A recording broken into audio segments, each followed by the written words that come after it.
Thoughtful Thursdays. I just want to do a recap. Remember last time when I spoke, I said that I was going to talk about perfectionism and I was going to do it in 2 parts. Just to recap about what I spoke last time, I feel we need to change the vocab and change the way we think about perfectionism. And I spoke about constructive perfectionism, which is about striving for excellence.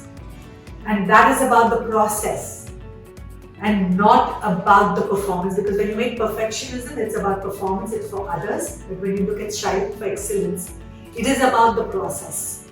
And it makes room for failures, accepting mistakes. And I said I'll break this up into 2 parts for a specific reason, because if I'm going to talk about the vocab, and if I'm not going to use the word perfectionism, what else can I use as a word?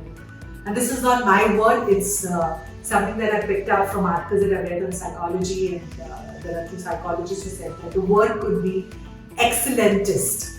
And I thought it was a nice word, right? We always need a new word. And why this word is better than perfectionism? For 2 reasons.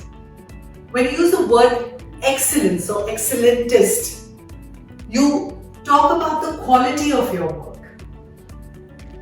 The second thing, it talks about bouncing back from failures, mistakes.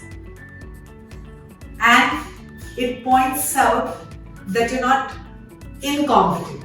And I think that's very important. When you talk about the quality of your work, you talk about the process of your work, you talk about bouncing back from failures, mistakes, and saying it's okay to fail. Tomorrow I'm going to go back. It's not about you being incompetent. But when you look at perfectionism, the fact that you talk about performance, there is a lot of social anxiety attached to it. There is frustration, and there's a huge discussion on mental health.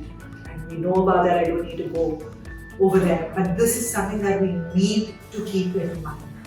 And that's why when we talk about excellence, it removes the anxiety out of it. There's another thing that it does when you talk about excellence and quality of work and failure. You stop having high exacting standards. And the second thing is, you stop the inner critic within yourself that can really damage the way you think about yourself. And that's why I'm rooting for this word, striving for excellence and excellentist. And I think if you keep this in mind, and there was something that my mentors have taught me throughout this work life. And I used to always, I used to always think, is it about me or is it about my work? Right? Very early days when I started working. And I was always told that it is about the work and it's not about you as a person. The moment you make it about perfectionism, you make it about you and you start thinking that you're the person who didn't do it. And that's where you get into shame, guilt, anxiety. And I wanted to spell that out because I know a lot of young folks listen to me these days. And if you make that separation and you think about your work and striving for excellence and the process and the quality of your work, and being able to make mistakes and fail, I think we will leave this world a better place. And that's the thought that I wanted to leave you with. And that is why perfectionism has a new vocab. And if you could use that, I would be super happy. That is excellentist.